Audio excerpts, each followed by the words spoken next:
Thank you so much. Anyone here on social media, Facebook? Yeah. So Yeah, have we you see you. so have you noticed that the posts about someone completing a 10K or a marathon or a triathlon and your avocado on toast have been getting a lot of likes lately? Um, so I think we all know that wellness is here to stay. And but what's really interesting about Sujata's book is that it talks a lot more um, about wellness in depth, a lot more apart from just exercise and food. For the past 10 years, there's no debating that working out, going for a walk, doing some yoga is good for health, eating healthy, but to have well-rounded wellness, it's not about just yoga and boiled vegetables. And that's what we wanted to focus on today.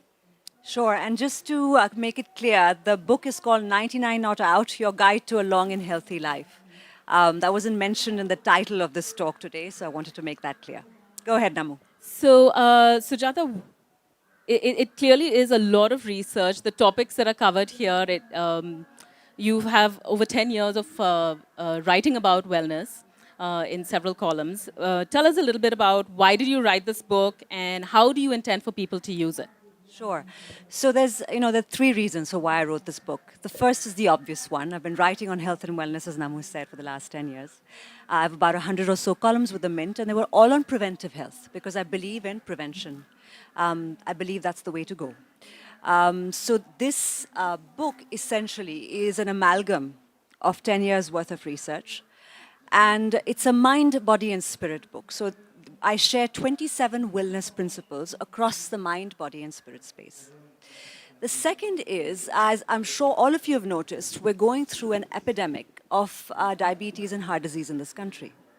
So we've got extraordinary, exorbitant numbers of people suffering from these illnesses, and including depression. The numbers are not there, but we certainly know that there's an epidemic of mental health issues as well. And geroscience, which is a combination of the study of aging with the study of lifestyle disease, shows us that both share common mechanisms. What does that mean? It means that if you are getting these illnesses sooner, you're aging faster. So essentially, our population is aging faster. And the good news is that this is preventable. This is retractable, it is preventable. We can reduce the symptoms even if we are diagnosed with these diseases with a strengthening of the mind, body, and spirit. So it becomes very important that we take these issues very, very seriously. And the way to do that is to do all three. And the third reason to write this book is to recognize that we can't follow somebody else. Right? We can't follow some celebrity or a blogger. I mean, they have their journeys, and if something has worked for them, great for them. But what works for you, you know. So I'm putting the onus back on my readers that you need to figure out what works for you. Look at this as an anthology of principles that you can go through and choose what works for you at what time in your life, because each of us have constraints, right? We can't pretend that we have all the resources. We don't all have the resource of time, we don't have the resource of money, but we can certainly pick certain principles that we can work on in the mind space, in the body space, and the spirit space, and think of this as a journey in wellness, a journey in healing, a journey in thinking about our health and wellness and taking responsibility for it. So a lot of the topics here, as you go through them, you might think of them as softer. And what I find interesting is as you read, because Sujata has a lot of evidence-based research, okay? And so while you might say, oh, I knew that, but when you actually practice some of these tools and know that it's backed by research, you will actually feel a difference. So I wanted to start with compassion and self-compassion. Could you help us understand what self-compassion is versus self-indulgence?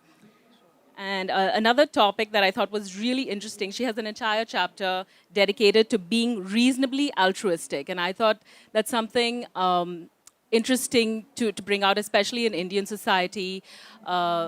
Especially when we think about Indian women, as we grow older, we prioritize everyone above us, and we give so much of ourselves that we have nothing left to give ourselves.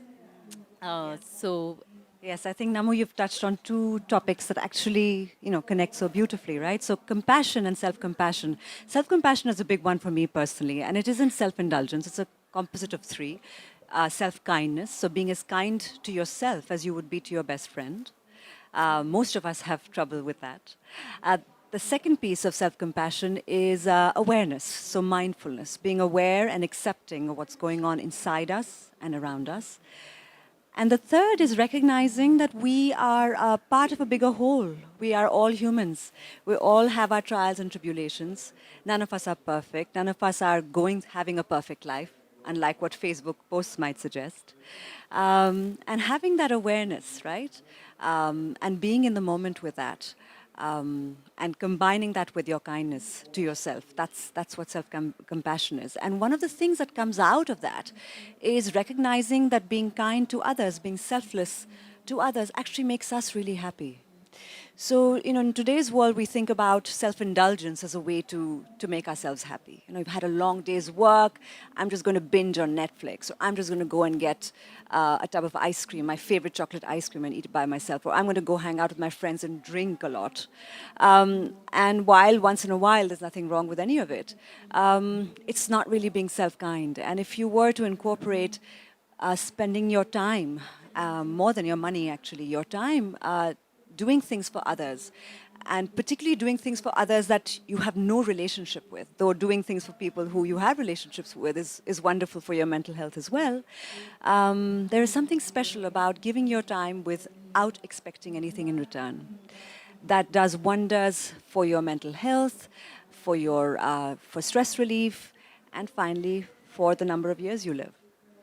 we were actually talking about that earlier, and you were saying how you tried some activities and you thought that maybe that isn't for you. So the key is to really find something that you're comfortable with and you're really happy to do. So maybe again, if your best friend is volunteering at a certain charity and maybe it's not something that's close to your heart, find something that works for you and make sure that your kids are involved as well, you said. Yeah. So for my son, for example, who loves animals, he loves going to CARE, which is a Charlie's Animal Rescue Center. It's a bit far off from here.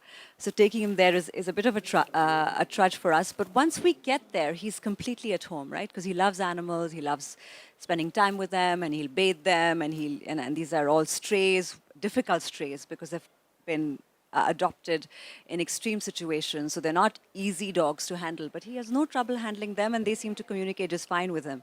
However, I'm not comfortable there. This is not my idea of selfless service, but it's something that he can do. So you have to find what works for you, and everything isn't going to work for everyone.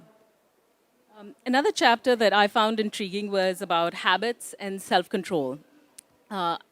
We've all observed over the years that ourselves or our peers who've been very disciplined through the years, sort of, it's consistency and it sustains, and I feel like they really excel in life. But with that being established, how does that reflect on your health? For example, some of my friends, when I was a kid, I was not an athlete, and the kids in regular ICSE schools, they wake up at 5 a.m. If you're an athlete, they go to the stadium, they work out, they shower, they go to school, they probably go to a couple of tuitions, they work out after that. This is a completely different rigorous schedule compared to a regular kid. And I found that those children, through the years, they may have been average students in school, but they ended up being extremely successful in life because of the values that good habits and consistency taught them. Yeah, and you might have noticed that they're also very balanced, right? They're not just sort of focused on their careers at the expense of everything else, because they've learned to balance earlier on in life. So apart from things like teamwork and those kind of skills that you pick up, what does the research have to say about your health, your impact on health and longevity? So as you would expect, if you learn how to inculcate good habits, you're going to be able to do that when it comes to your health as well, right? So when you read these principles, there's one thing about getting to a goal. You set an intention, but then you need to work towards it. And what works is incorporating these principles as habits into your daily life. You know, in our culture, we have something called an Anushtan, which is a 40-day process that you go through. And it's very interesting because research shows us that it takes about that much time to turn something, to turn an activity to turn an activity into a habit. So to stick with it, so you need to stick with it for 40 days, and then it can become a part of your life. But yeah, I think habits are critical because they help us manage our health well as a consequence, and they are connected with self-control. So if you can inculcate good habits, you also learn to be better at controlling yourself when there are certain inputs coming in that aren't so healthful. What if you wanted to change your habits? Is it okay to say, but I've always been this way, or use that as an excuse? What if you're 50 or 60 and want to make a big change in your life? Do you think that's actually possible, or are all of the patterns sort of set in your mind? No, not at all. Not at all. I think, research shows us that it's never too late to change a habit. You have to work at it, replace it, and there are techniques that my book describes that are based on an expert in the subject. So it's very possible to change a habit. You just have to make up your mind to do it. So thanks for that bit about the 40 days, because I think I need to incorporate that with the next point, which is journaling. Have any of you read these self-help books and blogs that are out there? And everybody talks about the benefits of journaling. And again, this is one of those things that I keep saying, I know that it's good, but maybe you do it for a few days. And if you think it, it's different from writing it down. Okay, so it was interesting for me to read the research. I've always known that it's good, but here it says that one of the ways to reduce the negative effect in our lives and increase the positive effect is to honestly deal with the traumas and pain in our lives. Research has shown us that the expression of the emotion that surrounds a traumatic episode can help us let go of the negative effect. Writing it all down or journaling seems like such a simple technique of emotional expression that it is hard to believe that it works. But time and again, research has shown that writing it down does work. So can you give us some tips on how to do it? What if we're intimidated by the process? We have writer's block. Do we have to write an essay? What works? Yeah, so I think, the research is unequivocal. You just need to write.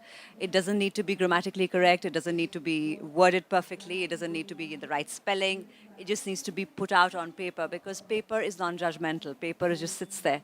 And when you get it out, it's out of you. It's out of your system. And you've had a chance to get it out there without necessarily having to share it with anyone. Because I think as a society, we're yet to come to terms with the idea of speaking our problems out with people, whether they're therapists or counselors. So here you can self-counsel in a way. I'm not suggesting this is going to work all the time, but it can be incorporated into your life. What is a really simple thing that works almost instantaneously is to write the 5 things that you feel grateful for at the end of your day. So if you were to have a little notebook that you just kept with you and wrote down 5 things that you are grateful for, and it doesn't have to be something spectacular. It could just be a beautiful flower that you've seen blooming in your garden. It could be the smile you shared with your daughter. It could be the laughter you shared with a friend as you shared a common joke. It could be anything as simple as that. But when you're reminded of the gratitude that you have for how blessed you are, which we all are, you'll see you sleep better. At least I do. So now let's move over to the body section. Sure. And there was one chapter, and I've done a ton of research on, Namu has. on wellness. And but this I really, This one has worked really very found hard on her intriguing. And it's the vagal nerve. Yeah. All right. And your book says that you call it your lifeline. It keeps your heart pumping. It helps with digestion. It calms inflammation. But it also helps you deal with situations of high stress, and it helps you. If you have a good vagal tone, it helps your body go from fight or flight to Rest and digest, yes. Yeah, so I think that's a great tool for nowadays, whether it's your work or your academics or just Bangalore traffic or the news. Yeah. It's good to have a calm temperament, and I feel like that's a $1 million question. We can't solve it for anyone else. You just have to figure this one thing out. And what I really liked about this chapter is very practical tools on how to improve your vagal tone. So, can you tell us a little bit about this nerve, its significance, and how we can work on improving it on a daily basis? Sure. So the vagal nerve starts in your brainstem, and it wanders. The word vagal comes from vagus, which is Latin for wandering. So it literally wanders from your brainstem through your lung, heart, intestines, reproductive organs, and heads back. So it really is involved in making sure that all of these organs function properly. It is a critical component of your autonomic nervous system, which is your fight or flight and rest or digest. So, or your parasympathetic and your sympathetic arm of your nervous system. And it plays an important role in the gut brain interaction, right? So, the majority of the vagal nerve, in fact, is responsible for the gut brain communication, which tells you how important that communication is. And again, Ayurveda has always said that the seat of your health rests in your gut. So, there again, we know that there is the importance of that connection. So, the vagal nerve then becomes very important in maintaining the mind body connection, in keeping essentially your body physically healthy, and in maintaining your intuition, which is why the gut is the seat of your intuition. So that's the importance of the vagal nerve. Incredibly important and very easy to keep toned or to keep healthy, right? So when we want that switch from fight or flight, as Namu was mentioning, to rest or digest, which is what we are mostly wanting, because most of us are quickly moving to the anxious state. And what we need is to get back into balance. There are a few things that work. The first is chanting Om. Surprise, surprise. Again, we go back to our own traditions. It's been found that chanting Om helps us tone the vagal nerve. So does taking a cold shower. So cold stimulates your rest or digest system. It's very interesting. You should all try it today. Just, give yourself a 30-second quick cold shower and see how calm you feel. It's instantaneous. It's like you immediately set that balance. The other is singing, because the vagal nerve is very closely linked to your voice box. So again, it helps to calm you down. And I'm sure you've noticed this as well. When you sing full-throatedly in the shower, or if you are professional singers, or learning music like I am, it's extraordinary how good you feel after you have sung. And what else did I talk about? We have yoga. Yoga, meditation, Tai Chi, yes. Right. So the obvious mind-body techniques. Okay, so we'll quickly touch upon sleep, which I thought was a very relevant topic. There are folks who are running their 10Ks, doing everything by the book, but are dealing with so much stress that maybe they can't sleep. Yes. And according to your book, it says that the lack of sleep can be life-threatening. It also says that only 60% of Indians get adequate sleep. Yeah. So can you tell us a little bit more about the importance of sleep, and then what are the tools Sure. to get better sleep? Yeah. Sure, yeah. I think our culture sort of thinks that sleep is something that we can compromise on. But when you give it a little bit of thought, right, it's one behavior that is conserved across the animal kingdom. And so there has to be a good reason for it. I mean, if all of us need it, there has to be a good reason why it's conserved. Otherwise, we'd be geared to work 24 hours and keep ourselves awake. So there's a reason why we sleep. And the reason is multifactorial. So at a physiological level, it becomes important for rest and rejuvenation. Your brain needs it for consolidating the information that you have taken in during the day. So for learning, for memory, for your emotional wellness as well. I'm sure you've noticed, if you're jet lagged or if you haven't gotten enough sleep, try not to get angry the next day. It's hard. Irritability becomes very easy when you haven't slept enough. So your relationships get affected if you don't get enough sleep. Your work gets affected if you don't get enough sleep. You're aging faster as well if you don't get enough sleep. So Namu and I were talking about this. We've all experienced our 20s where we've worked hard and partied hard. But now we're all realizing that, in fact, getting that good night's rest makes our lives that much weller. There's one thing that I would love for all of you to take away from this conversation is, get more sleep.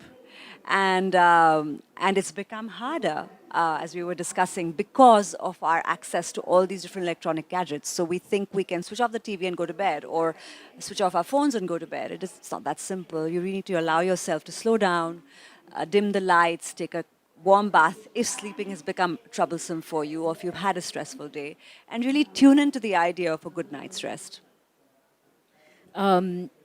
A very interesting quotation is, Dr. Naveen says you need to be in bed by 11 p.m. every night. If you stay up past 11 p.m., then it triggers cortisol production as if it's a brand new day.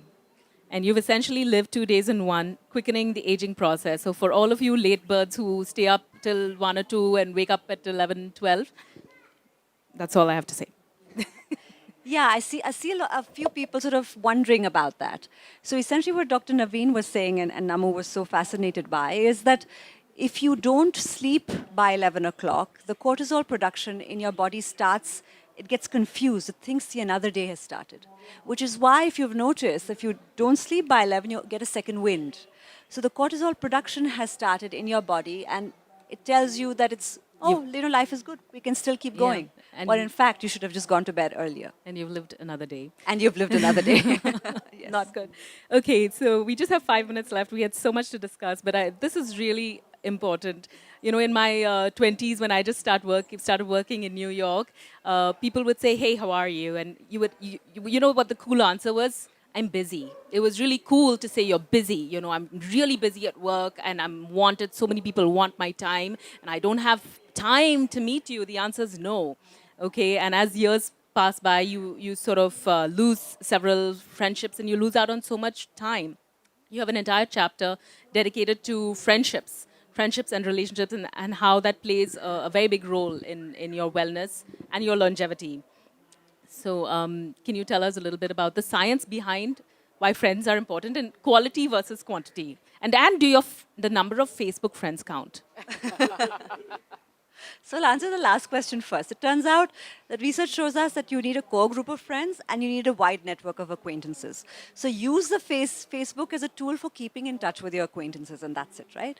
Now, there's plenty of research to show us that strong relationships help us sort of travel the challenges that life throws us that much smoother. We know that we recover faster from illness if we are in touch with our friends. Again, to go back to Ayurveda, in Ayurveda, the classic hospital was supposed to be designed so that friends could visit the patient.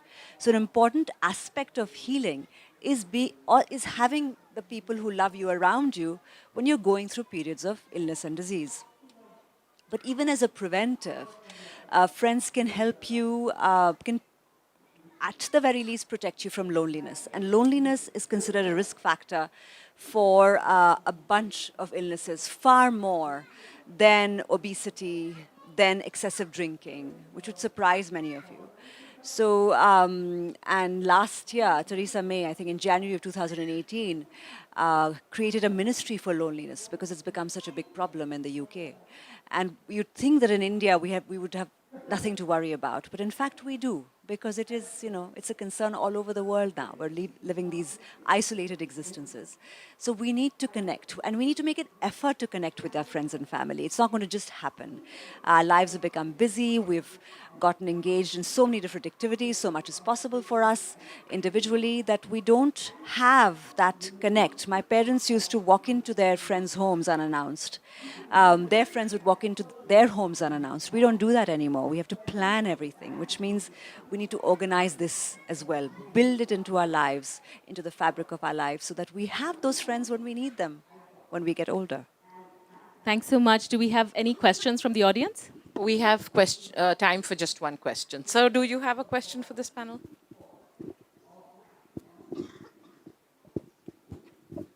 Hello, ma'am. You Hi. spoke about importance of sleep, but there are phases in our life, especially new mothers, when you have challenging deadlines, we do compromise on sleep. What do we do then, especially the young mothers? Afternoon naps. Okay. Thank They're you for talking about. fantastic. Yeah, good. Yeah, They're I wanted to know fantastic, about yes. the afternoon naps. Yes, yes. So they are rejuvenating. They certainly help our minds get back. They improve our concentration, our mental clarity if we have a sleep deficit.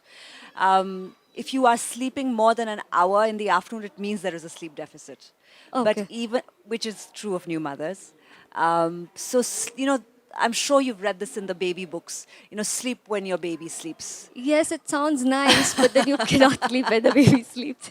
I know it's Yes. easier said than done, but Yes. you can certainly take that afternoon nap because Right. you are sleep deprived, right? Right, right. So your body, if you allow your body and mind to relax, you will get Right. some sleep. Right. And I think we're so busy wanting the lives that we had before the babies were born that we assume we can have that.